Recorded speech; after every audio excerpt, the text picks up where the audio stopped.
আলহামদুলিল্লাহ নাহমাদুহু ওয়া নাস্তাঈনুহু ওয়া নাস্তাগফিরুহ ওয়া নাউযু বিল্লাহি মিন শুরুরি আনফুসিনা ওয়া মিন সাইয়্যাতি আমালিনা মান ইয়াহদিহিল্লাহু ফালা মুদিল্লা লাহু ওয়া মান ইউদ্লিল ফালা হাদিয়া লাহু ওয়া আশহাদু আল লা ইলাহা ইল্লাল্লাহু ওয়াহদাহু লা শারীকা লাহু ওয়া আশহাদু আন্না মুহাম্মাদান আবদুহু ওয়া রাসূলুহু আরসালাহু বিল হাক্কি বাশীরান ওয়া নাযীরা ওয়া দাঈয়ান ইলাল্লাহি বিইذনিহি ওয়া সিরাজাম মুনীরা আম্মা বা'দু ফাকাদ ক্বালা তাআলা ইয়া আইয়ুহাল্লাযীনা আমানুত্তাকুল্লাহা হাক্কা তুকাতিহি ওয়া লা তামুতুন্না ইল্লা ওয়া আনতুম মুসলিমুন وقال تعالى يا أيها الذين آمنوا اتقوا الله وقولوا قولا سديدا يصلح لكم أعمالكم ويغفر لكم ذنوبكم ومن يطع الله ورسوله فقد فاز فوزا عظيما أما بعد فقد قال تعالى يقلب الله الليل والنهار ইন্না ফি যালিকা লাইবরাতাল লিউলিল আবসার। আলহামদুলিল্লাহ, প্রশংসা আল্লাহ রাব্বুল আলামিনের জন্য যে আল্লাহ রাব্বুল আলামিন আমাদেরকে মহিমান্বিত মাসে, হারাম মাসে সালাতুল জুমআ আদায়ের জন্য মসজিদে উপস্থিত করেছেন। যে আল্লাহ তাআলা আমাদের তৌফিক দিলেন, তার শুকরিয়া সকলে বলি আলহামদুলিল্লাহ। দরুদ সালাত বর্ষিত হোক মানবতার মুক্তিদূত আহমদ মুস্তফা মুহাম্মদ মুস্তফা সাল্লাল্লাহু আলাইহি ওয়াসাল্লামের উপর, যে রাসূল সাল্লাল্লাহু আলাইহি ওয়াসাল্লামের আদর্শ আমাদের উভয় জগতের পাথেয়। তার উপর দরুদ সালাত বর্ষিত হোক, সকল বলি সাল্লাল্লাহু আলাইহি ওয়াসাল্লাম। অতঃপর উপস্থিত সম্মানিত মুসল্লিয়ানে কেরাম, সম্মানিত ইমাম, মসজিদ এবং এই কমপ্লেক্স এবং এই সুন্দর পরিবেশ আয়োজন করার পিছনে আল্লাহ রাব্বুল আলামিনের তৌফিকের পরে যারা যেভাবে অবদান রেখেছেন, দায়িত্বশীল ভাই বন্ধুরা, দূর দূরান্ত থেকে আগত মুসল্লিয়ানে কেরাম, পর্দার আড়ালে মা বোনেরা, সম্মানিত উপস্থিতি, সকলের জন্য দোয়া করি আল্লাহ সুবহানাহু ওয়া তাআলা আমাদের সকলের জন্য এই সময়টুকুকে কল্যাণের ওসিলা বানিয়ে দিন, আমিন। এই সময়টুকু আমাদের পক্ষ থেকে আল্লাহ তাআলা কবুল করুন এবং জান্নাতের জন্য ওসিলা বানিয়ে দিন, আমিন। আজকে আমি আপনাদের সামনে যে বিষয় নিয়ে আলোচনা করব তা হলো চলতি মাস জিলহজ মাস। পূর্ণ জিলহজ মাসে বহু বিষয় রয়েছে। এই বিষয়গুলো আমরা ঈদ আর অন্যান্য বিষয় নিয়ে আমরা আলোচনা শুনেছি। মূলত জিলহজ মাসের শিক্ষা নিয়ে কিছু কথা বলবো বলে আশা করছি। আজকের এই আলোচনায় জিলহজ মাসের ফজিলত, জিলহজ মাসের গুরুত্ব, তাৎপর্য ইত্যাদি এই বিষয়গুলো নিয়ে তেমন প্রাধান্য পাবে না, বরং জিলহজ মাস আসছে এবং প্রায় চলে যাচ্ছে। এই মাস আমাদের কি শিক্ষা দেয়? সুতরাং জিলহজ মাসের শিক্ষা বিষয়ে কিছু আলোচনা করব বলে আশা করছি। ওমা তৌফিক ইল্লা বিল্লাহ, আলাইহি তাওয়াক্কালতু ওয়া ইলাইহি উনীব। প্রথম নম্বর কথা, জিলহজ মাস এটি এমন একটি মাস, এই মাসে নানা দিক রয়েছে। এই মাসে যেমন রয়েছে জিলহজ মাস, এটি হারাম মাস, চারটি হারাম মাস, তার মাঝে অন্যতম মাস জিলহজ মাস। এখান থেকে একটি শিক্ষা, নানাবিধ শিক্ষা। জিলহজ মাস এটি হজের মাস। জিলহজ মাস এখানে আরাফা রয়েছে, তা থেকে শিক্ষা। জিলহজ মাসে 10ম তারিখ কোরবানির দিন, আবার জিলহজ মাসের 10ম তারিখ ঈদের দিন। তা থেকে হাজ, যিনি হজ করবেন, হাজি এবং গায়ের হাজি উভয়ের শিক্ষা। জিলহজ মাসের পরের 10 তারিখ পর্যন্ত এই প্রথম দশক, যেই এই 10 দিন হলো শ্রেষ্ঠতম দিন, তা থেকে শিক্ষা। জিলহজ মাসের 10-এর পরে 11, 12, 13 আইয়ামে তাশরিক, এগুলো ঈদের দিন, রোজা রাখা নিষেধ, এখান থেকে আমাদের শিক্ষা। সর্বোপরি জিলহজ মাসটি হারাম মাস, এখান থেকেও শিক্ষা।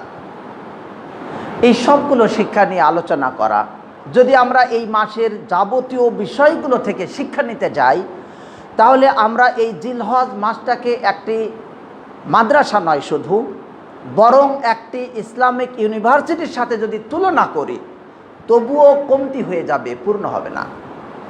কারণ একটি ইসলামিক ইউনিভার্সিটি 100 বছরে সারা বিশ্বের মুসলমানকে যতটুকু শিক্ষা দিতে পারবে, উন্নত করতে পারে, জিলহজ মাস প্রথম দশক শুধু যদি ধরি, এই 10 দিনই সারা বিশ্বের মুসলমানকে তার চেয়ে উন্নত, মার্জিত, পরিশীলিত এবং আল্লাহমুখী করে দিতে পারে, বলি সুবহানাল্লাহ।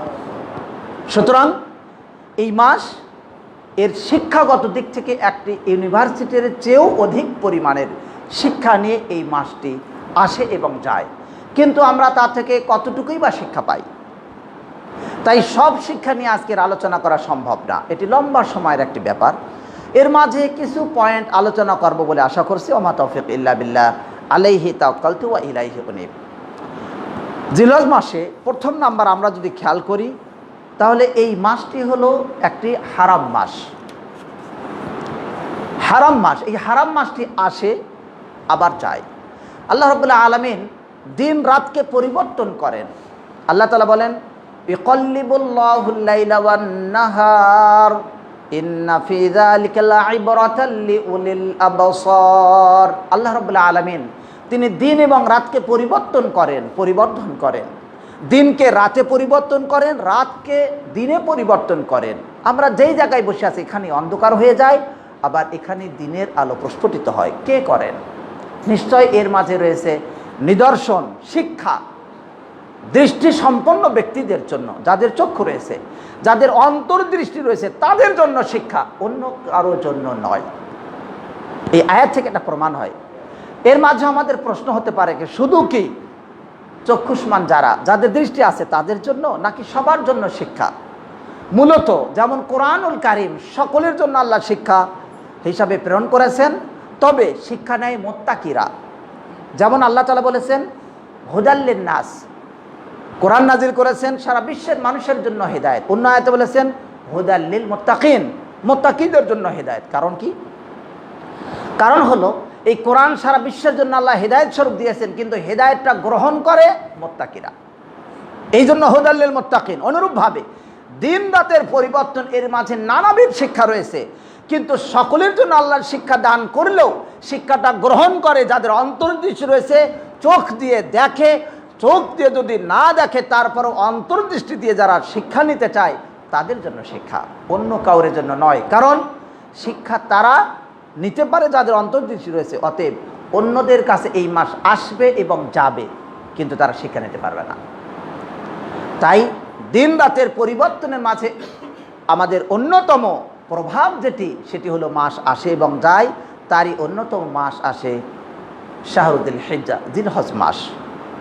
জিলহজ মাস রাসূলুল্লাহ সাল্লাল্লাহু আলাইহি সাল্লাম তিনি বলেন, ইন্না জামানা ক্বাদ ইস্তাদারাকা হাইআতিহি ইয়াওমা খালাকাস সামাওয়াতি ওয়াল আরদ মিনহা আরবাআতুল হুরুম। আল্লাহ তাআলা বলেছেন, ইন্না ইদ্দাতাশ শুহুর ইনদাল্লাহি 12 শাহরা ফি কিতাবিল্লাহ ইয়াওমা খালাকাস সামাওয়াতি ওয়াল আরদ মিনহা আরবাআতুল হুরুম। আসমান জমিন যখন থেকে সৃষ্টি করা হয়েছে তখন থেকে আল্লাহ তাআলার গণনায় মাস 12টি, তার মাঝে 4টি মাস হারাম। 4টি মাস হারাম। রাসূলুল্লাহ সাল্লাল্লাহু আলাইহি ওয়াসাল্লাম বললেন 3টি মাস টানা, জিলকদ মাস, জিলহজ মাস এবং মুহররম মাস।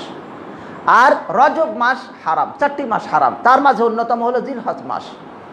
খেয়াল করুন তো, আমরা কি কখনো খেয়াল করে দেখেছি যে 4টি মাস যে হারাম আল্লাহ তাআলা দিলেন? 1 নম্বর হারাম অর্থ কি? তার মানে এই মাসে যুদ্ধ বিগ্রহ নতুন করে শুরু করা হারাম।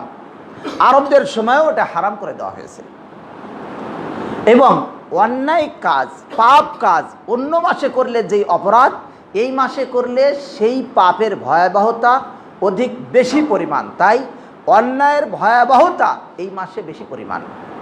অনুরূপভাবে অন্য মাসে ভালো কাজ করলে যেই সওয়াব, এই মাসে ভালো কাজ করলে তার সওয়াব বহুগুণ বৃদ্ধি। এমন কি আসলে হয়? অবশ্যই হয়। আপনি যদি লক্ষ্য করেন, রাসূলুল্লাহ সাল্লাল্লাহু আলাইহি ওয়াসাল্লাম মক্কা এবং মদিনার মর্যাদা বর্ণনা করতে বলেছেন যে মদিনাতে যেই ব্যক্তি ষড়যন্ত্র করতে চেষ্টা করবে, যে ব্যক্তি মদিনার ব্যাপারে ষড়যন্ত্র করবে, আল্লাহ রাব্বুল আলামিন তাকে ধ্বংস করে দিবেন। যেমন লবণ পানির মাঝে মিশে যায়, অনুরূপভাবে সে নিশ্চিহ্ন হয়ে যাবে। এটা মদিনার ব্যাপারে। আর মক্কার ব্যাপারে যে ব্যক্তি মক্কার শুধুমাত্র অন্যায় করতে ইচ্ছা করবে, আল্লাহ রাব্বুল আলামিন তাকে দ্বিগুণ, তাকে যন্ত্রণাদায়ক শাস্তি দিবেন। আল্লাহ তাআলা বলেন, ওমা ইউরিদ ফিহি বিল হাদি বিযুলমিন নুযিকহু মিন আযাবিন আলীম। যে এখানে অন্যায় করার ইচ্ছা করবে তাকে আমি যন্ত্রণাদায়ক শাস্তি দেব। কারণ কি? কারণ সেই জায়গাগুলো হারাম, সম্মানিত। অতএব এই জায়গার মর্যাদা নষ্ট করা অধিক বড় পরিমাণের অপরাধ। তাই তার ক্ষতিও হবে তত বেশি এবং তার শাস্তিও তত ভয়াবহ, এর চেয়েও ভয়াবহ শাস্তি। নবীর স্ত্রীগণের ব্যাপারে আল্লাহ তাআলা বলেন, ওমাইয়াতি মিনকুন্না বিফাহিশাতি মুবাইয়িনা ইযআফ লাহাল আযাবু দি'ফাইন, যে তোমাদের মাঝে, নবীর স্ত্রীগণকে উল্লেখ করে আল্লাহ তাআলা বলেন, তোমাদের মাঝে যেই ব্যক্তি অশ্লীল কাজ করতে চেষ্টা করবে তবে তাকে আমি ডবল শাস্তি দেব। কারণ সাধারণ মানুষ অন্যায় করলেই তো শাস্তি, কিন্তু নবুয়তের ঘরে থেকে অন্যায় করা আরও বড় অপরাধ, তাই তার শাস্তিও হবে দ্বিগুণ। তাই এই মাস হারাম মাস, অন্য মাসে জুলুম করা হারাম, এই মাসে জুলুম করা আরও বেশি ভয়াবহতার সাথে হারাম।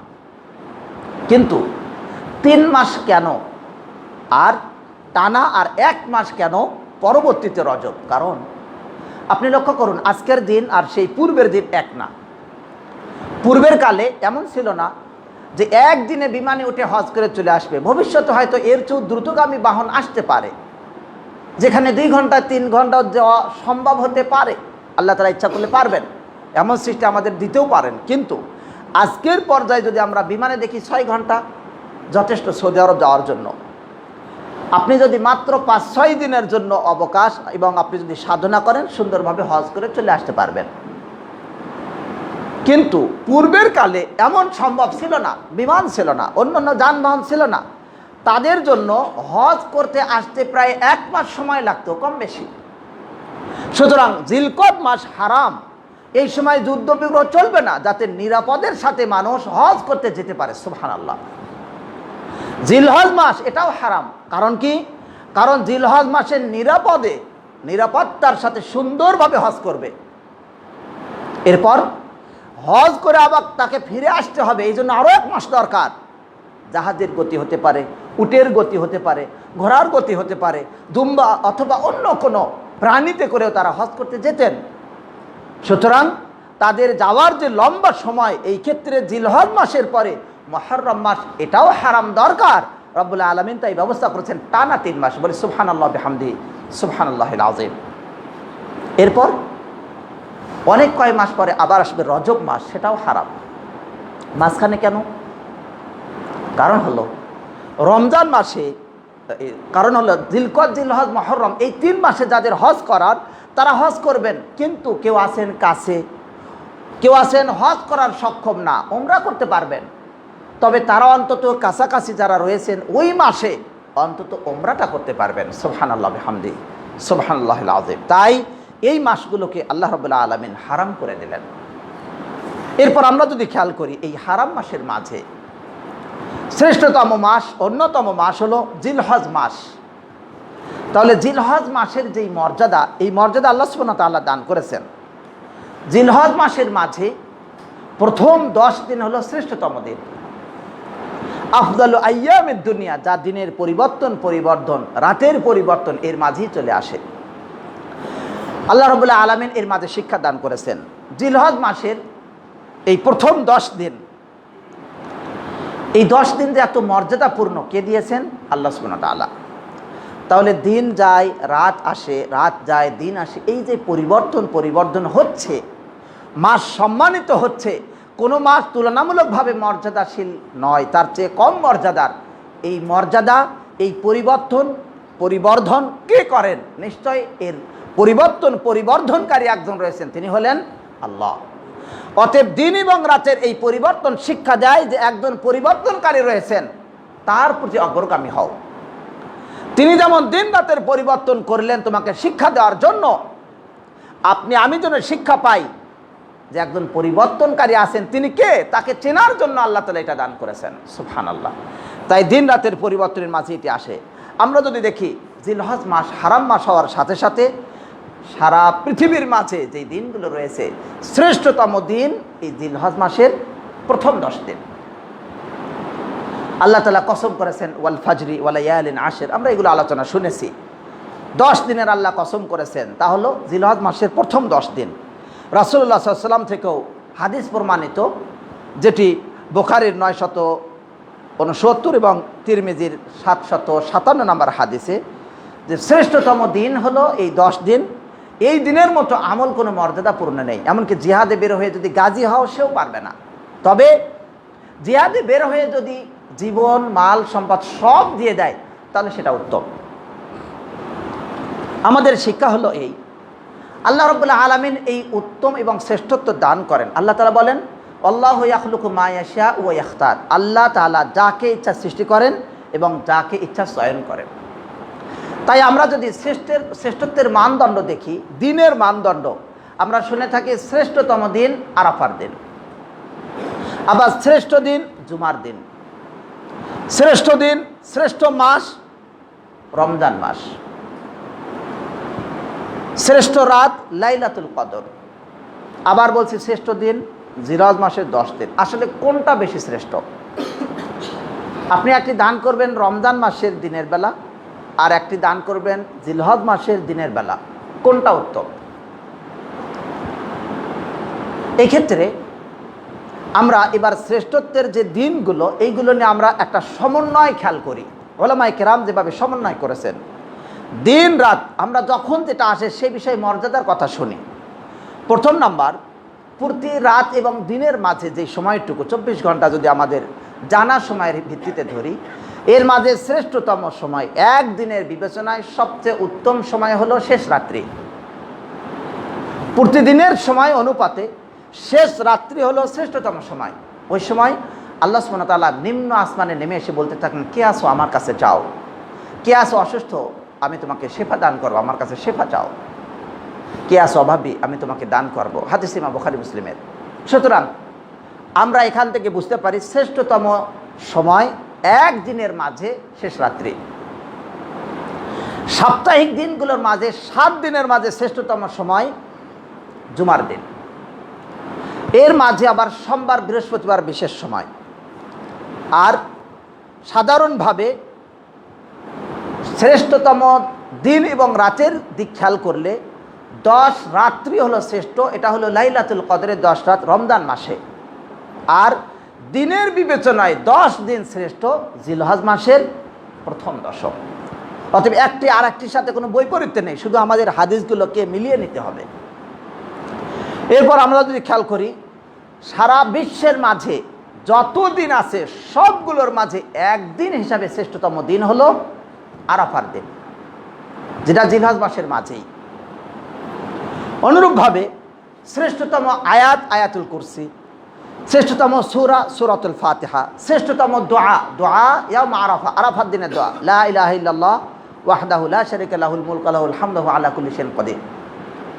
শ্রেষ্ঠতম ক্ষমা, ক্ষমার জন্য যেই দোয়া আছে তার মাঝে শ্রেষ্ঠতম দোয়া হলো সাইয়্যিদুল ইস্তিগফার আল্লাহুম্মা আনতা রাব্বি লা ইলাহা ইল্লা আনতা খলাকতানি। শ্রেষ্ঠ নবী মুহাম্মদ মুস্তাফা সাল্লাল্লাহু আলাইহি সাল্লাম, শ্রেষ্ঠ ফেরেশতা জিবরিল আলাইহিস সালাম। তাহলে আমরা বুঝলাম যে একের উপরে আল্লাহ তাআলা শ্রেষ্ঠত্ব দান করেন। আল্লাহ নবীর একজনের উপরে আরেকজনকে শ্রেষ্ঠত্ব দান করেছেন, মানুষের একজনের উপরে আরেকজনকে শ্রেষ্ঠত্ব দান করেছেন। সাধারণ মানুষের মাঝে যদি খেয়াল করি, পুরুষ নারীর চেয়ে উত্তম। আর রিজালু কওয়ামুনা আলান নিসা, পুরুষ নারীদের দায়িত্বশীল। কেন? বিমা ফাদ্দালাল্লাহু বা'দাহুম আলা বা'দ, আল্লাহ রাব্বুল আলামিন তাদের একে অপরের উপরে মর্যাদা দিয়েছেন এই কারণে। অবিমা আনফাকু মিন আমওয়ালিহিম, এবং তারা তাদের সম্পদ থেকে যা খরচ করে। দুইটি দিক, একটি হলো আল্লাহ মর্যাদা দিয়েছেন তাই মর্যাদাশীল, আর অন্যদিকে পুরুষ নারীর জন্য খরচ করে। তাহলে এখানে একটি গুরুত্বপূর্ণ বিষয় মনে রাখার, প্রত্যেকটা নারী প্রত্যেকটা পুরুষের চেয়ে নিম্ন, আর প্রত্যেকটা পুরুষ প্রত্যেকটা নারীর চেয়ে শ্রেষ্ঠ এই রকম না। কখনো কখনো কোনো নারীর চেয়ে কোনো পুরুষ শ্রেষ্ঠ হতে পারে, কিন্তু নারী জাতি হিসাবে এবং পুরুষ জাতি হিসাবে শ্রেষ্ঠত্ব কখনো হতে পারে স্বামী স্ত্রী, স্বামীর চেয়ে স্ত্রী বুদ্ধিমান বিচক্ষণ অনেক দিক থেকে ভালো হতে পারেন, কিন্তু দায়িত্বশীল হিসাবে পুরুষ দায়িত্বশীল। আল্লাহ তাআলার একটি মর্যাদা দেওয়া।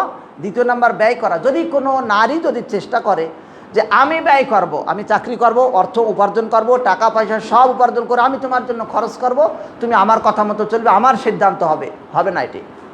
কারণ আল্লাহ তাআলা তা দেননি, আল্লাহ তাআলা শ্রেষ্ঠত্ব দিয়েছেন, সুতরাং এটা হবে না। অতএব শ্রেষ্ঠত্ব দেওয়া এটা আল্লাহ রাব্বুল আলামিনের একটি বিশেষ ক্ষমতা। তাই আমরা দেখতে পাই যে এই শ্রেষ্ঠত্ব পাওয়ার পরে আমাদের শিক্ষাটা কি? 1 নম্বর শিক্ষা হলো হিংসা বিদ্বেষ না করা। কে কার উপরে মর্যাদাশীল এ নিয়ে আমার ভিতরে যেন হিংসা না আসে, আমার ভিতরে যেন এমন না আসে আমি শ্রেষ্ঠ হয়েছি অন্যকে ছোট করে দেখা। আবার যে অর্থ সম্পদ, টাকা পয়সা, সম্মান সম্পত্তি এবং সম্মান মর্যাদা, পদ পদবি, জমি ঘর বাড়ি ইত্যাদি ইন্ডাস্ট্রি সার্বিক দিক থেকে কেউ যদি মর্যাদার হয় আর আরেকজন যদি তুলনামূলকভাবে তার চেয়ে কম হয়, তার চেয়ে যদি দুর্বল হয়, তাহলে এই দুর্বল ব্যক্তি সবল ব্যক্তিকে দেখে, অর্থে কম ব্যক্তি বেশি অর্থ সম্পদের মালিককে দেখে হিংসা করবে না। কাউরে সুন্দর এবং সুদর্শন দেহ বডি থাকলে আরেকজনকে দুর্বল দেখলে দুর্বল ব্যক্তি যেমন সবলকে দেখে হিংসা করবে না, অনুরূপভাবে সবল ব্যক্তি দুর্বলকে দেখে নিজেকে বড় মনে করবে না। কারণ আল্লাহ রাব্বুল আলামিন চেয়েছেন তাই আপনাকে শক্তিশালী করেছেন, আবার আল্লাহ তাআলা চেয়েছেন বলেই তাকে দুর্বল করেছেন। এই শক্তি দেওয়া, সামর্থ্য দেওয়া বা দুর্বল করা এটা আল্লাহ তাআলা সৃষ্টি করেন এবং আল্লাহ তাআলা যাকে ইচ্ছা প্রাধান্য দেন। সুবহানাল্লাহ বিহামদিহি সুবহানাল্লাহিল আযীম। তাই 1 নম্বর শিক্ষা হলো যেন আমরা সর্বদাই অন্যকে ছোট না মনে করি, আবার নিজেকে নিয়ে যেন গর্ব না করি। এরপর 2 নম্বর কথা আপনি খেয়াল করুন, এই 10 দিন আল্লাহ তাআলা মর্যাদাপূর্ণ করলেন, কারণ কি? অন্য 10 দিনের চেয়ে এই 10 দিনের কোন কোন দিক আছে যার কারণে জিলহজ মাসের প্রথম 10 দিন মর্যাদাপূর্ণ? ভালোভাবে লক্ষ্য করুন, এখানে এমন কিছু আমল আছে যা অন্য মাসে নাই। অতএব আমলের মাধ্যমে আল্লাহ রাব্বুল আলামিন মর্যাদাশীল করেন। আপনি জিলহজ মাসের প্রথম থেকে যদি খেয়াল করেন তাহলে দেখতে পারবেন যে জিলহজ মাসের মাঝে সালাত আছে, রুকন, সিয়াম পালন করা যায়, বরং উত্তম। প্রথম থেকে টানা 9 দিনও যদি কেউ রোজা রাখে পারবে। এরপর জিলহজ মাসে অন্যতম রুকন রয়েছে যা অন্য মাসে নাই, সেটা হলো হজ। জিলহজ মাসে সবচেয়ে বেশি তাওহীদের ধ্বনি লা ইলাহা ইল্লাল্লাহ, আশহাদু আল্লা ইলাহা ইল্লাল্লাহ ওয়া আশহাদু আন্না মুহাম্মাদুর রাসূলুল্লাহ, লাব্বাইক আল্লাহুম্মা লাব্বাইক, লাব্বাইক লা শারীকা লাকা লাব্বাইক। এই যে তাওহীদের বাণী এটি সবচেয়ে বেশি পাঠ করা হয় জিলহজ মাসে। সুতরাং ইসলামের যে রোকন 5টি, এই 5টি যেন এই জিলহজ মাসে আদায় করা হয়ে থাকে। সুতরাং যেহেতু এখানে আমল, আল্লাহর তাওহীদ, আল্লাহ রাব্বুল আলামিনকে মান্য করার সব বিষয়ের মাঝে সন্নিবিষ্ট, তাই এই মাস সবচেয়ে বেশি শ্রেষ্ঠ। সুবহানাল্লাহ। অতএব আপনার মাঝে যখন আমল বেশি হবে, আপনি যখন আল্লাহ রাব্বুল আলামিনের নৈকট্যের জন্য তাওহীদের উপরে বিদ্যমান থাকবেন, সঠিকভাবে যখন তাওহীদকে বাস্তবায়ন করবেন, তখন আপনি এবং অন্য একজন দুর্বল ব্যক্তির মাঝে আল্লাহর কাছে মর্যাদা কোনো পার্থক্য থাকবে না। সুবহানাল্লাহ। তাই এই মাসের মর্যাদার ব্যাপারে রাসূলুল্লাহ সাল্লাল্লাহু আলাইহি ওয়াসাল্লাম বলেছেন, আইয়ুহান নাস, হে মানব মণ্ডলী, আলা ইন্না রাব্বাকুম ওয়াহিদ, তোমাদের রব একজন, ওয়া ইন্না আবাকুম ওয়াহিদ, আর তোমাদের পিতাও একজন, আলা লা ফাদলা বাইনা আরাবিয়্যিন ওয়ালা আজামিয়্যিন, কোন আরবের অনারবের উপরে কোনো মর্যাদা নেই। কোনো বড় ব্যক্তি, ধনী ব্যক্তি, গরিব ব্যক্তির উপরে কোনো মর্যাদা নেই। কোনো কালো ব্যক্তির উপরে, কোনো ফর্সা ব্যক্তি, সুন্দর ব্যক্তির কোনো মর্যাদা নেই, ইল্লা বিত্তাকওয়া, তাকওয়ার মাধ্যমে। যে যত তাকওয়াশীল হবে, ইন্না আকরামাকুম ইনদাল্লাহি আতকাকুম, সবচেয়ে আল্লাহর কাছে বেশি আপন, বেশি প্রিয়, বেশি কাছাকাছি ওই ব্যক্তি যে আল্লাহকে সবচেয়ে ভয় করে। সুবহানাল্লাহ। তাই আমাদের এখান থেকে আরেকটি শিক্ষা হলো যে আমরা এই মাস থেকে জানি, এই মাসে যেমন আমলের মাধ্যমে এই মাস মর্যাদাপূর্ণ, অনুরূপ আমরাও যদি আমল করি তাহলে আমরা আল্লাহর কাছে মর্যাদাপূর্ণ। সাহাল বিন সাআদ আস-সাঈদী থেকে বর্ণিত, একজন ব্যক্তি রাসূলুল্লাহ সাল্লাল্লাহু আলাইহি ওয়াসাল্লামের পাশ দিয়ে যাচ্ছেন। যাওয়ার সময় রাসূলুল্লাহ সাল্লাল্লাহু আলাইহি ওয়াসাল্লাম ওই ব্যক্তির ব্যাপারে বললেন যে তোমরা এই ব্যক্তির ব্যাপারে কি বলো? ব্যক্তিটি অনেক ধনী, অনেক অর্থ সম্পদ, টাকা পয়সার ব্যাপারে সে অনেক বিত্তশালী। রাসূলুল্লাহ সাল্লাল্লাহু আলাইহি ওয়াসাল্লামের এই প্রশ্নের উত্তরে তারা বললেন যে তিনি উপযুক্ত ব্যক্তি, এমন উপযুক্ত যদি তিনি যদি খুতবা দেন, খিতবা অর্থাৎ যদি বিবাহে প্রস্তাব দেন তাহলে তার সাথে বিবাহ দেওয়া হবে, যদি তিনি কোনো কাজে সুপারিশ করেন তাহলে তার সুপারিশ গ্রহণ করা হবে, আর তিনি যদি কোনো কথা বলেন তাহলে সেই কথাও শোনা হয়। তাহলে এত সম্মানিত ব্যক্তি তিনি। এরপর মুহাজিরদের মাঝ থেকে, দুর্বল গরিব মুসলিমদের মাঝ থেকে একজন ব্যক্তি আবার অতিক্রম করছে। তখন রাসূলুল্লাহ সাল্লাল্লাহু আলাইহি ওয়াসাল্লাম বললেন যে তোমরা এই ব্যক্তির ব্যাপারে কি বলো? তারা বললেন যে এই ব্যক্তি এমন উপযুক্ত ব্যক্তি যে সে যদি বিবাহের প্রস্তাব দেয় তাহলে বিবাহ দেওয়া হবে না, যদি সুপারিশ করে তার সুপারিশ গ্রহণ করা হবে না, তিনি যদি কথা বলেন মানুষ চলে যাবে, শুনবে না। এই রকম ধরনের উপযুক্ত একজন ব্যক্তি। রাসূলুল্লাহ সাল্লাল্লাহু আলাইহি ওয়াসাল্লাম বললেন হাদা খায়রুম মিন মিলইল আরদি, পৃথিবী ভর্তি, এত পৃথিবী ভর্তি করে যত মর্যাদা করা যাবে এত মর্যাদা অনুপাতে সে শ্রেষ্ঠ আল্লাহর কাছে ওই ধনী ব্যক্তির চেয়ে। বলি সুবহানাল্লাহ। হাদিস ইমাম বুখারী বর্ণনা করেন 5091 নম্বর হাদিস এবং 6447 নম্বর হাদিস। সুতরাং সারমর্ম কথা হলো তাকওয়ার মাধ্যমে, আল্লাহ ভীতির মাধ্যমে আল্লাহর নৈকট্য অর্জন হয়। অর্থ সম্পদ, টাকা পয়সা, মান মর্যাদা, পদ পদবী, হাজার রকম ব্যবস্থাপনা দুনিয়াবি থাকলে তার দ্বারা আল্লাহর কাছে মর্যাদা হয় না। রাসূলুল্লাহ সাল্লাল্লাহু আলাইহি ওয়াসাল্লাম আরও বলেছেন ওই ব্যক্তির জন্য শুভ সংবাদ যেই ব্যক্তি মানুষের কাছে মনে হয় অবহেলিত, সে ঘোড়ার লাগাম নিয়েই থাকে, সে যুদ্ধে যদি তাকে দেওয়া হয় যুদ্ধে পাহারা দিতে দিতে সে সীমান্ত পাহারা দেয়, তাকে যা বলা হয় তা শোনে, মানে সে নিজের ব্যক্তিত্ব বলতে এত পরিচয় দিতে চায় না, কিন্তু সে যদি সুপারিশ করে তার সুপারিশ গ্রহণ করা হয় না, অথচ আল্লাহ রাব্বুল আলামিনের কাছে সে অনেক প্রিয়। সুবহানাল্লাহ। অতএব এই মাস আমাদের এটাই শিক্ষা দেয়। এরপরে আমরা যদি দেখি এই মাসের করণীয় কাজ যেগুলো রয়েছে, এই মাস যখন শুরু হয় তখন থেকে আল্লাহু আকবার ধ্বনি শুরু হয়, ঠিক কিনা? মাসের যখন চাঁদ উঠলো তখন থেকে আমভাবে সাধারণভাবে আল্লাহু আকবার, আল্লাহু আকবার, লা ইলাহা ইল্লাল্লাহ, আল্লাহু আকবার, আল্লাহু আকবার, ওয়ালিল্লাহিল হামদ, এই জিকির আমরা করতে থাকি। আমরা কত না জিকির করলাম, আল্লাহু আকবার পড়লাম, আবার 9 তারিখ থেকে 13 তারিখ পর্যন্ত বিশেষভাবে পড়তেই থাকলাম, কিন্তু এটা আমাদের কি শিক্ষা দেয়? আল্লাহু আকবার, আল্লাহ সবচেয়ে বড়। এই ধ্বনি বারবার পড়তে গিয়ে আপনার অন্তরে যেন এই শিক্ষা আসে যত কিছু পৃথিবীতে আছে সব কিছুর উপরে আল্লাহ তাআলা।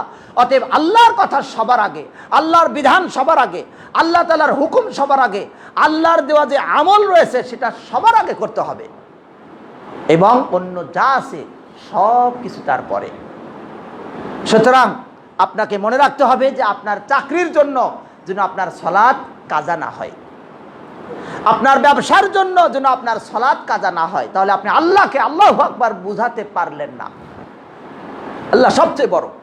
সুতরাং আল্লাহর বড়ত্বকে মাথায় রেখে আপনি চাকরি বাদ দিয়ে, যদি এমন হয় যে চাকরি করতে গিয়ে সালাত আদায় হবে না, আপনি চাকরি প্রত্যাখ্যান করুন আল্লাহর ভয়ে। ওমান ইয়াত্তাকিল্লাহ ইয়াজআল লাহু মাখরাজা, যে আল্লাহর ভয়ে, আল্লাহকে ভয় করে আল্লাহর জন্য কাজ করবে, আল্লাহ রাব্বুল আলামিন তার পথ বাতলিয়ে দিবেন। ওয়া ইয়ারযুকহু মিন হাইসু লা ইয়াহতাসিব, এবং তাকে এমনভাবে রিজিক দান করবেন এমন জায়গা থেকে যে সে কল্পনাও করতে পারবে না। সুবহানাল্লাহ। সুতরাং আল্লাহু আকবার, আল্লাহু আকবার আপনি 13 দিন পর্যন্ত টানা পড়লেন, কিন্তু আপনি চাকরির কারণে ঘুষ ছাড়তে পারলেন না, সুদ খাওয়া ছাড়তে পারলেন না, বরং আপনি সুদের টাকা দিয়ে, ঘুষের টাকা দিয়ে বড় করে কুরবানি ক্রয় করে, কুরবানি দিয়ে অন্যের সামনে নিজের বাহাদুরি প্রকাশ করলেন, অথচ ক্রয় করেছেন ঘুষের টাকা দিয়ে। তাহলে মনে রাখবেন আপনার কুরবানি মানুষ বড় বড় করে করতে পারে বটে, কিন্তু আপনি আসলেই আল্লাহ তাআলাকে আল্লাহু আকবার বলে প্রকৃতভাবে শিক্ষা নিতে পারেননি। তাই আমাদের শিক্ষা হলো যত চাকরি বাকরি যা কিছু আছে সবচেয়ে বড় রাখতে হবে আল্লাহর ইবাদতকে। যে যত বেশি আল্লাহর ইবাদত করবে সে আল্লাহর তত নৈকট্য অর্জন করবে। এইভাবে আমরা আল্লাহু আকবার ধ্বনিতে চলতে থাকি। পূর্বেই বলেছি অসংখ্য শিক্ষা, প্রতিটি দিনের ব্যাপারে শিক্ষা, কিন্তু তারপর আমরা কিছু গুরুত্বপূর্ণ বিষয় আলোচনা করবো ইনশাআল্লাহ। এরপর আমরা যদি আসি হজ থেকে শিক্ষা। হজ বিশেষ করে 8 তারিখ থেকে শুরু হয়। 8 তারিখ থেকে 8, 9, 10, 11, 12, 13 অথবা 12 পর্যন্ত কেউ যদি পালন করে তাহলে এই কয়দিনের যে হজ থেকে এবার আমরা কিছু শিক্ষা খেয়াল করি, কারণ হজ এই মাসেরই একটি অন্যতম ইবাদত, যেটি রোকন, ইসলামের রোকন। হজের মাঝের শিক্ষা তাওহীদ। এক নম্বর শিক্ষা হলো তাওহীদ, তাওহীদে রুবুবিয়্যাহ, তাওহীদে উলুহিয়্যাহ, তাওহীদুল আসমা ওয়া সিফাত। লাব্বাইক আল্লাহুম্মা লাব্বাইক লা শারীকা লাক লাব্বাইক। হে আল্লাহ, আপনার সামনে উপস্থিত, আপনার সামনে উপস্থিত হয়েছি, আপনার সাথে কোনো শরীক নাই। না শরীক আছে আমার ইবাদতে, না শরীক আছে আমার কর্মে, না শরীক আছে আমার রব হিসেবে বিশ্বাস করতে, না আপনার নামের মতো আমি অন্য কোনো নামকে মনে করি। আমার চাকরি বাকরি যা কিছু আছে সব কিছু তুচ্ছ এবং আপনি সবার ঊর্ধ্বে। লাব্বাইক, এই মানসিকতা নিয়ে আমি আপনার সামনে উপস্থিত হয়েছি। লাব্বাইক লা শারীকা লাক, আপনার সাথে কোনো শরীক নাই, রুবুবিয়াতে শরীক নাই, উলুহিয়াতে শরীক নাই, আসমা ওয়া সিফাত কোনো জায়গায় কোনো শরীক নাই। আপনি তেমন যেমন আপনার জন্য সামঞ্জস্যপূর্ণ। আপনি বারবার লাব্বাইক লাব্বাইক ধ্বনিতে আরাফার ময়দান সহ, হজের মাশআরুল হারাম সহ সব জায়গাগুলো মুখরিত করলেন, কিন্তু আপনি সেখান থেকে এসে মনে মনে ভাবলেন, এবার যদি হজ করে যেতে পারি, আমার দরবারি হুজুর অথবা আমার সেই পীর সাহেবের কাছে গিয়ে আমি এইটা দেবো, অমুক দেবো, অথবা আমি সেখানে একটি কোরবানি দেবো। আপনার ওই হজের কোনো মূল্য নেই। আপনার মুখ দ্বারা লা শারীকা লাক উচ্চারণ হয়েছে বটে, কিন্তু কাজ আসেনি। সাফা এবং মারওয়া যদি আমরা খেয়াল করি, সেখানে একই দোয়া, লা ইলাহা ইল্লাল্লাহু ওয়াহদাহু লা শারীকা লাহু লাহুল মুলকু ওয়া লাহুল হামদু ওয়া আলা কুল্লি শাইইন কাদির। লা ইলাহা ইল্লাল্লাহু ওয়াহদাহু লা শারীকা লাহু লাহুল মুলকু ওয়া লাহুল হামদু আনজাযা ওয়া'দাহু ওয়া নাসারা 'আবদাহু ওয়া হাযামাল আহজাবা ওয়াহদাহু। কি দোয়া করলেন আপনি? লা ইলাহা ইল্লাল্লাহু ওয়াহদাহু লা শারীকা লাহু লাহুল মুলকু ওয়া লাহুল হামদু ওয়া আলা কুল্লি শাইইন কাদির। লা ইলাহা ইল্লাল্লাহু ওয়াহদাহু, আল্লাহ তাআলা এক। আনজাযা ওয়া'দাহু, তিনি তার ওয়াদাকে পূর্ণ করেছেন। আপনি মুমিন হন, আপনার সফলতা। আপনি তাওহীদে থাকেন, আপনার সফলতা। নবী সাল্লাল্লাহু আলাইহি ওয়াসাল্লাম যেমন তাওহীদে ছিলেন, তার সফলতা এসেছে। তিনি একাই সকল দলকে, সকল মতকে তিনি ধূলিসাৎ করে দিয়েছেন। তিনি ঈমানের উপরে থাকা ব্যক্তিদেরকে সফলতা দিয়েছেন, তার এই ওয়াদা পূর্ণ করেছেন। ওয়াদাল্লাহুল্লাযীনা আমানু মিনকুম ওয়া আমিলুস সালিহাত লা ইস্তাখলিফান্নাহুম ফিল আরদ। আল্লাহ তাআলা ওয়াদা করেছেন মুমিনদের সাথে, যারা ঈমানদার আমল করে, যে তাদেরকে অবশ্যই রাজত্ব দান করবেন। আপনি এই শিক্ষা হজের মাঝে পেলেন, আর আপনি নিজের এলাকায় এসে ঈমান আমল দুটাই ছেড়ে দিলেন। হজের পরে যেই আল্লাহকে আপনি হাজির বললেন, সেই আল্লাহর সামনে হাজির হওয়ার পরে হজ থেকে ফিরে এসে আপনি সিগারেট ধরেন, হজ থেকে ফিরে এসে আপনি নিশা খান, হজ থেকে ফিরে এসে আপনি টুপি মাথায় দিয়ে সুন্দরভাবে একটা ইসলামী পোশাক পরে, যেটাকে স্বাভাবিকভাবে আমরা ইসলামী পোশাক মনে করি, যদিও ইসলামী পোশাক মূলত জুব্বা পরলেই ইসলামী পোশাক না, মূলত পোশাক যেটা ইসলামের নীতিমালার মাঝে আছে সবই ইসলামী পোশাক। কিন্তু স্বাভাবিকভাবে আপনি হজ থেকে ফিরে এসে নেশা করলেন, তখন আল্লাহর সামনে আপনি উপস্থিত হলেন কিভাবে? আল্লাহর রুবুবিয়তকে আপনি কি বিশ্বাস করেন? বললেন লা শারীকা লাক।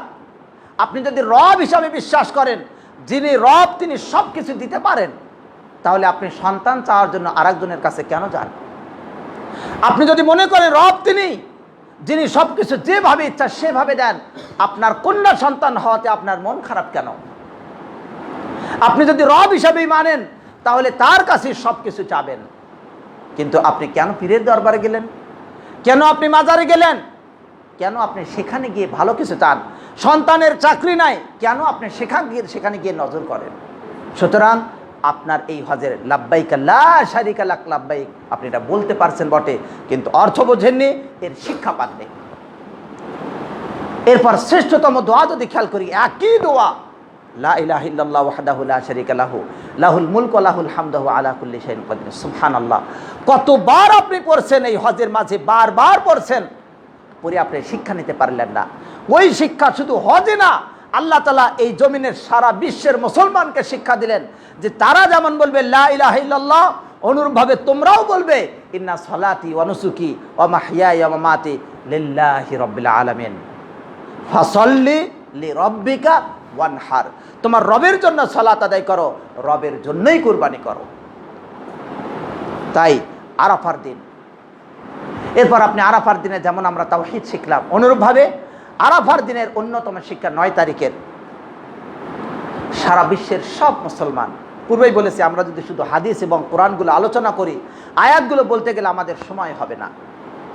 আরাফার দিনে সকল মুসলমান এক পোশাকে, একই জায়গায়, একই ধ্বনি, একই উদ্দেশ্য, একই লক্ষ্য, আল্লাহর সন্তুষ্টি নিয়ে উপস্থিত হয়।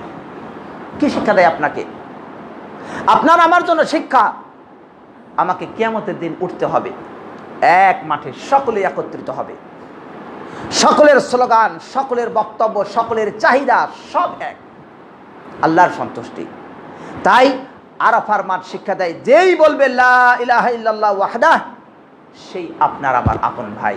বরং তার চেয়ে আরো কাছের, ইন্নামাল মুমিনুনা ইখওয়া, মুমিনরা সকলেই ভাই। তাই সেই ভাইয়ের সাথে হিংসা বিদ্বেষ থাকা যাবে না, সেই ভাইয়ের সাথে অন্যায় করার কোনো চিন্তা থাকা যাবে না, সেই ভাইকে নিয়ে কখনোই তুচ্ছ তাচ্ছিল্য করা যাবে না, কারণ সে আমার ভাই।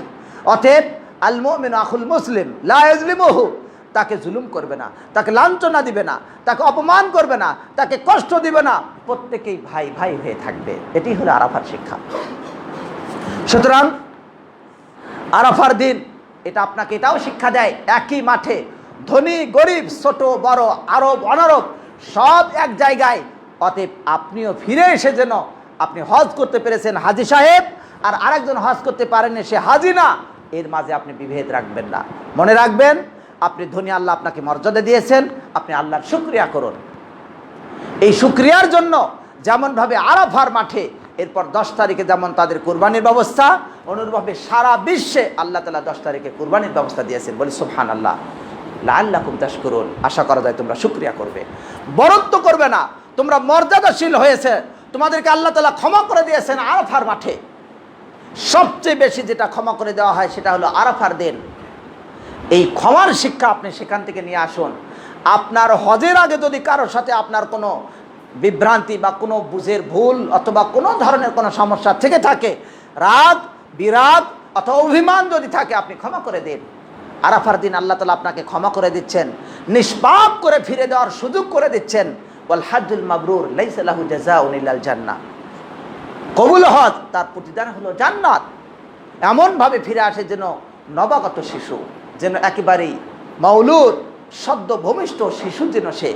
তাহলে আল্লাহ তাআলা আপনাকে ক্ষমা করে এত পরিষ্কার করতে পারেন, আর আপনার সেই অন্তরের মাঝে আপনি আরেকজনের প্রতি হিংসা রাখলেন, কেন ক্ষমা করতে পারেন না? সুতরাং এটা আপনাকে ক্ষমার শিক্ষা দেয়। অনুরূপভাবে নবী সাল্লাল্লাহু আলাইহি ওয়াসাল্লাম এই সব মুমিনের ব্যাপারে বলেছেন, তাদের ভালোবাসা আন্তরিকতার ক্ষেত্রে তুমি দেখবে যে তারা একটি দেহের ন্যায়। দেহে যেমন অসুস্থ হলে সারা শরীর জ্বর এবং নিদ্রাহীনতার দ্বারা, অনুরূপভাবে তারাও একজন মুমিনের কষ্টে আরেকজন মুমিন দুঃখিত হয়। দোয়া করি যারা কষ্টে রয়েছেন ফিলিস্তিন ভাই ও বন্ধুরা, আল্লাহ রাব্বুল আলামিন তাদেরকে রক্ষা করুন, আমিন। সারা বিশ্বের যত মুসলমান কষ্টে রয়েছেন, আল্লাহ দয়া করে করুণা করে আল্লাহ তাআলা তাদেরকে সুন্দর ব্যবস্থা, তাদেরকে শান্তিপূর্ণ অবস্থান, নিরাপত্তা এবং ঈমান ও আমলের উপর দৃঢ় রাখুন, আমিন। আরাফার দিন এবং আশের এর আগের পরের দিনগুলো আল্লাহ রাব্বুল আলামিন নিদর্শনের দিন, মাশআরিল হারাম, অন্যান্য দিন। আল্লাহ তাআলা বলেন, ওয়া ইউআযযিম শাআইরাল্লাহ ফাইন্নাহা মিন তাকওয়াল কুলুব, যে আল্লাহর এই শাআইরগুলোকে সম্মান করে মর্যাদা দেয়, সে অন্তর থেকে দেয়, এটা অন্তরের কাজ। সুতরাং ওই জায়গাগুলোতে যেমন আপনি মর্যাদা দিলেন, এইগুলো আল্লাহর এক একটি প্রতীক, দিনের প্রতীক। এই প্রতীকের অন্যতম হলো সালাত, অন্যতম সিয়াম, হজ, যাকাত, এই সবগুলোই আল্লাহর দিনের প্রতীক। অতএব আপনি এইগুলোকে মর্যাদা দিন, সঠিকভাবে সালাত আদায় করুন, সিয়াম পালন করুন, হজ যাকাত, মুমিনের সাথে ভ্রাতৃত্ববোধ বজায় রাখুন। প্রশ্ন হতে পারে, আরাফার দিন, এরপরে 10 তারিখ, 10 তারিখে ঈদের দিন, জিলহজ মাসের 10 তারিখে ঈদের দিন, আবার 10 তারিখে তাদের বিশেষ দিন যারা হজে আছেন, আর যারা গায়ের হাজি, যারা হাজি নন, তাদের জন্য ঈদের দিন। কেন ঈদের দিন, কেন 10 তারিখ? আবার রমজান মাসে কেন শেষ হওয়ার পরেই শাওয়াল মাসের প্রথম দিন ঈদের দিন, আবার এদিকে 10 তারিখে ঈদের দিন? কারণ কি? জিলহজ মাসের প্রথম দিনে ঈদ হতো, সমস্যা কোথায়? আল্লাহ তাআলা কেনই বা বিধানটা দিলেন? উলামায়ে কিরাম এই ব্যাপারে আলোচনা করেছেন, গবেষণা করেছেন। তারা দেখেছেন 2 দিক থেকে ঈদ। একটি হলো রমজান মাসের যে ঈদ, সেই ঈদটা রমজান মাসের রোকন হলো সিয়াম পালন করা। যেহেতু এই রোকন তার পূর্ণ হয়ে যায়, এই রোকন পূর্ণ করার দ্বারা আল্লাহ রাব্বুল আলামিন তার পরের দিনে আনন্দের ব্যবস্থা করেন, বলি সুবহানাল্লাহ। অন্যদিকে রমজান মাস এর শেষ দশকে 5টি রাত রয়েছে লাইলাতুল কদর, যে কোনো রাতে হতে পারে। তার মানে সর্বশেষ যদি আমরা বলি 29 তারিখে বা লাইলাতুল কদরে আল্লাহ রাব্বুল আলামিন এই উম্মতকে, এই জাতিকে দিক নির্দেশনা দেওয়ার জন্য দান করেছেন আয়াত, কোরআনুল কারীম নাজিল করেছেন। অতএব এই শুভ সংবাদ, এই খুশির পরে আল্লাহ তাআলা পরের দিন অর্থাৎ রমজান মাসের শেষেই ঈদের ব্যবস্থা করেছেন, বলি সুবহানাল্লাহ। অন্যদিকে জিলহজ মাসে 10 তারিখ, এটা হলো সবচেয়ে উত্তম দিন। তার আগে আরাফার দিন, হজ আকবর। আরাফার দিন যেহেতু তার হজ আসল কাজ পূর্ণ হয়ে যায়, আরাফা যে পেল সে হজ পেয়ে গেল, একটা রোকন তার পূর্ণ হয়ে গেল। অতএব তার জন্য আনন্দের দিন। পরের দিন আল্লাহ তাআলা একটি বিশেষ ব্যবস্থাপনা দান করেছেন, সুবহানাল্লাহ। অন্যদিকে যেই বিধান আল্লাহ তাআলা দিয়েছেন আনন্দের সাথে, আল্লাহ রাব্বুল আলামিন আরাফার দিনে এই বিধানের পূর্ণতা দান করেছেন। আল-ইয়াউমা আকমালতু লাকুম দীনাকুম, আজকে আমি তোমাদের দিনকে পূর্ণ করে দিলাম। সুতরাং এর পরের দিন আল্লাহ তাআলা ঈদের দিন দান করেছেন, বলি সুবহানাল্লাহ। অতএব এই ঈদের দিন শ্রেষ্ঠত্বের দিন। 9 তারিখের পরে 10 তারিখ, ওইদিকে যেমন 1ম তারিখ। দিনী ভাই বন্ধুরা, তাই আল্লাহ রাব্বুল আলামিন এই দিনগুলোকে সম্মানিত করেছেন এবং আমাদেরকে ঈদের দিন দান করেছেন। এই ঈদ আমাদেরকে শুধুমাত্র ঈদ, আরও যদি আমরা খেয়াল করি শ্রেষ্ঠত্বের দিক আরও অনেক রয়েছে। অন্যদের চেয়ে আমাদের এই ঈদটা শ্রেষ্ঠ। অন্যদের ভিতরে শুধুমাত্র প্রাণের খোরাক না, বরং শুধুমাত্র শরীরের খোরাক, শুধুমাত্র চাহিদার খোরাক, কিন্তু অন্তর বা রুহের খোরাক তাদের মাঝে নেই। কিন্তু আমাদের এই ঈদের মাঝে সেই খোরাক রয়েছে। যা হোক, সেটি ঈদের আলোচনা। এরপরও আমরা দেখি আরাফার দিন এবং পরের দিন 10 তারিখ এখানে কোরবানি দেওয়া হয়। আরাফার মাঠে সব কিছু ছেড়ে আপনি চলে গেলেন, পরিবার পরিজন সব কিছু ছেড়ে আপনি হজে চলে গেছেন। আরাফার মাঠে একাই, সেখানে সুন্দর কোনো, এখন যদিও এসির ব্যবস্থা রয়েছে, কিন্তু তারপরও মুজদালিফাতে যেন তেমন কোনোই ব্যবস্থা নেই। অর্থাৎ এটা আপনাকে শিক্ষা দেয় এই দুনিয়া আপনাকে ছেড়ে যেতে হবে, দুনিয়ার প্রতি মায়া রাখবেন না, দুনিয়া ছেড়ে চলে যেতে হবে। তাই দুনিয়া বিমুখ হওয়ার শিক্ষা দেয়, দুনিয়া থেকে সরে যাওয়ার শিক্ষা দেয়। আরাফার দিনে সারা বিশ্বকে, বিশেষ করে মুসলিমদেরকে স্মরণ করে দেয় আখিরাতের কথা। অতএব আমরা যেন আরাফার সেই শিক্ষা নেই। মনে রাখবেন, আরাফার দিনের অন্য আরেকটি গুরুত্বপূর্ণ শিক্ষা, সেটি হলো বিদআত পরিত্যাগ করা। আরাফার দিনে আল্লাহ সুবহানাহু ওয়া তাআলা আয়াত নাজিল করলেন, আজকে দিন পূর্ণ করে দিলাম। তার মানে এই দিনের মাঝে নতুন কোনো সওয়াবের উদ্দেশ্যে কিছু করার সুযোগ নেই। দিন পূর্ণ হয়ে গেল।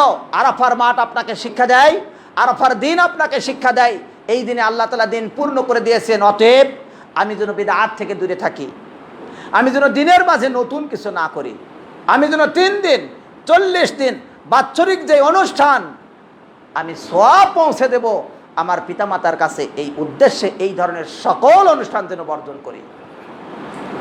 আরও যত বিদআত রয়েছে, মিলাদ, আরও সব বিদআতগুলো থেকে আমরা যেন দূরে থাকি। তাই আরাফার দিনের এটি শিক্ষা। আরাফার দিনের শিক্ষা অন্যতম হলো, যারা হজ করে তারা রোজা রাখে না, কিন্তু তারা যেমন মর্যাদা পায়, আল্লাহ তাআলা তাদের ক্ষমা করেন, এই সহানুভূতির দৃষ্টি, এই সুযোগটা আল্লাহ তাআলা সারা বিশ্বের মুসলমানদের জন্য দান করেছেন। তাই আরাফার দিনে যে রোজা রাখে তার পূর্বের 1 বছরের গুনাহ মাফ এবং পরের 1 বছরের গুনাহ মাফ। সুবহানাল্লাহ বিহামদিহি সুবহানাল্লাহিল আযীম। দিনী ভাই বন্ধুরা, 10 তারিখে 4টি কাজ রয়েছে। সেই 4টি কাজের থেকে একটি শিক্ষা আমরা আলোচনা করব। তাহলে এই 4টি কাজের মাঝে সিরিয়ালভাবে পাথর নিক্ষেপ করা, কুরবানি করা, মাথা মুন্ডন করা এবং তওয়াফ ইফাদা করা। রাসূলুল্লাহ সাল্লাল্লাহু আলাইহি ওয়াসাল্লাম 10 তারিখের দিনে সাহাবায়ে কেরাম এসে বললেন, ইয়া রাসূলুল্লাহ, আমি পাথর নিক্ষেপ করার আগেই মাথা মুন্ডন করেছি। কেউ আরেকটি বললেন, অর্থাৎ ধারাবাহিকভাবে না করে কোনোটা আগে করেছেন, কোনোটা পরে করলেন। নবী সাল্লাল্লাহু আলাইহি ওয়াসাল্লাম বললেন, ইফআল ওয়ালা হারাজ, করো, কোনো সমস্যা নেই। কি শিক্ষা? শিক্ষা হলো এই, ইসলামের যেই বিধানে একাধিক জায়েজ আছে, যেই কাজ করাতে একাধিক সুযোগ আছে, সেইখানে আপনাকে একটার উপরে সংকীর্ণ করে দিতে হবে না, বরং আপনি সুযোগ রাখবেন, বলবেন এটাও চলবে, এটাও চলবে। কিন্তু যেখানে একটাই দিক আছে সেখানে চলবে না, কারণ যে আরাফা পেল না সে যত যা করুক তার হজ হবে না। অতএব কোনো কোনো বিষয় রয়েছে যেখানে একটি মাত্র বৈধ, এক আল্লাহর ইবাদত করবে, আল্লাহরও ইবাদত করব, আবার একটু আরেকজনকে সুপারিশকারী বানাবো, আপনি একটু সুপারিশ করেন, আল্লাহ তাআলা যেন আমাকে দান করেন, চলবে না, শিরক। কিন্তু বেতের নামাজ আপনি 3 রাকাতও পড়তে পারেন, আপনি 5 রাকাতও পড়তে পারেন, বৈধ আছে। কুরবানি করার বিধান 10 তারিখে আপনি ভাগেও করতে পারেন, আলাদাও করতে পারেন। আপনি সংকীর্ণ করবেন না, যেখানে সুযোগ আছে সেখানে সুযোগ রাখতে হবে। সুতরাং দিনকে সহজ করে দেওয়া এটা আরাফার শিক্ষা। আরও বহুবিধ শিক্ষা রয়েছে। আমরা এবার যদি কুরবানির একটা শিক্ষা আলোচনা করি, সময় শেষ। কুরবানির শিক্ষার ক্ষেত্রে আমরা যদি খেয়াল করি, 10 তারিখে সারা বিশ্বের জন্য কুরবানির ব্যবস্থা। কুরবানি আসলে কত কিনা শিক্ষা রয়েছে।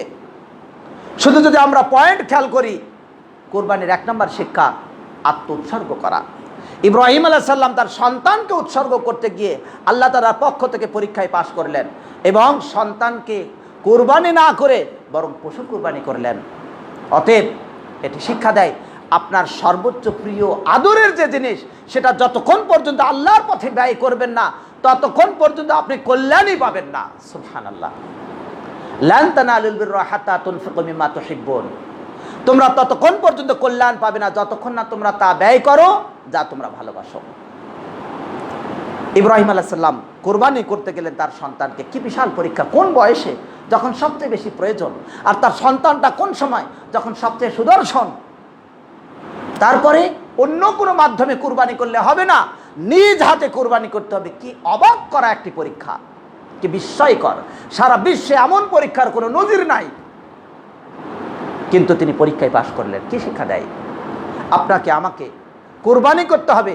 ইব্রাহিম আলাইহিস সালাম যেমনভাবে সকল শিরক এবং মুশরিকদেরকে বর্জন করেছেন, আপনাকে আমাকে সকল শিরক এবং মুশরিককে বর্জন করতে হবে। তাই কোনো মুশরিকের সাথে আমার আতাত হবে না, মুশরিকের সাথে আমার চালচলন নয়। মনে রাখবেন, ইব্রাহিম আলাইহিস সালাম যেমন আল্লাহর উপরে ভরসা করে কুরবানি করতে গিয়েছিলেন, তার সন্তানকে আল্লাহ তাআলা পরিবর্তন করে দিয়েছেন। অনুরূপভাবে সর্বদাই যেন আমরা বলি হাসবুনাল্লাহ ওয়া নি'মাল ওয়াকিল, আল্লাহর উপরে পূর্ণ তাওয়াক্কুল করার শিক্ষা। এরপরের শিক্ষা, ইব্রাহিম আলাইহিস সালাম সারা বিশ্বের মানুষের সাথে একাই প্রতিদ্বন্দ্বিতা করেছেন, উম্মাতান ওয়াহিদা, একাই উম্মত, একটি জাতি হয়েছেন, কারণ তার অনেকগুলো বৈশিষ্ট্য ছিল। অনুরূপভাবে তিনি এতে সফল হয়েছিলেন। সুতরাং আপনি যদি সফলতা চাইতে চান, তাওহীদের উপরে অটল থাকুন। মনে রাখবেন, আপনার সফলতা আসবেই আসবে, যদিও দীর্ঘ সময় পরে হয়। সুবহানাল্লাহ। এটি শিক্ষা। মনে রাখবেন, ইব্রাহিম আলাইহিস সালাম যখন কুরবানি করতে গিয়েছেন এবং ইব্রাহিম আলাইহিস সালামকে আগুনের ভিতরে রাখা হয়েছিল, আগুনের আসল বৈশিষ্ট্য হলো সে পুড়িয়ে দিবে, এটাই হলো তার স্বাভাবিক বৈশিষ্ট্য। অনুরূপভাবে আমাদের যেই পরিস্থিতি, যে কোনো পরিস্থিতি হতে পারে, যার স্বাভাবিক হলো আপনাকে ধ্বংস হয়ে যাওয়ার মতো পথ, কিন্তু আপনি আল্লাহর উপরে ভরসা করলে যেমন আগুন পুড়িয়ে দেওয়া থেকে বন্ধ হয়েছে, তার স্বাভাবিক বৈশিষ্ট্য সে রাখতে পারেনি, অনুরূপভাবে আল্লাহ তাআলা রহমত করলে এই জীবনে, আজকের এই কালেও এমন বহু বিষয় আসতে পারে যার স্বাভাবিকভাবে দৃষ্টিতে হলেও তার ব্যতিক্রম আল্লাহ করে দিবেন। সুবহানাল্লাহ। তাই আসুন আমরা দিনের উপরে অটল থাকি, তাওহীদের উপরে অটল থাকি, দিনের প্রচার প্রসারে ইব্রাহিম আলাইহিস সালামের মতো তিনি যেমন তার সন্তানকে প্রস্তুত করেছিলেন ইসমাইল, অনুরূপ আপনি আমার সন্তানকে প্রস্তুত করুন, আপনার সন্তানকে প্রস্তুত করুন। তিনি যেমন পিতা হিসাবে ছিলেন আল্লাহর আদেশ মান্যকারী, সন্তান বাধা দিতে পারেনি, অনুরূপ আপনি পিতা হিসাবে আল্লাহর ইবাদত করুন, তাতে সন্তান যেন আপনার পরীক্ষায় আপনাকে বাধা দিতে না পারে। আপনার সন্তান যেন হয় ইসমাইলের মতো, যে ইসমাইল তার পিতার কথা যথার্থ শুনেছিলেন, অনুরূপ যেন আপনার সন্তান হয়। দিনী ভাই বন্ধুরা, আল্লাহ তাআলা আমাদেরকে সংরক্ষণ করবেন যদি আমরা আল্লাহর পথে থাকি, যেমন ইব্রাহিম আলাইহিস সালামকে আল্লাহ তাআলা আগুনে সংরক্ষণ করেছেন। বারাকাল্লাহু লানা ওয়া লাকুম ফিল কুরআনিল আযীম ওয়া নাফা'না ওয়া ইয়্যাকুম বিমা ফীহি মিনাল আয়াতি ওয়াদ যিকরিল হাকীম।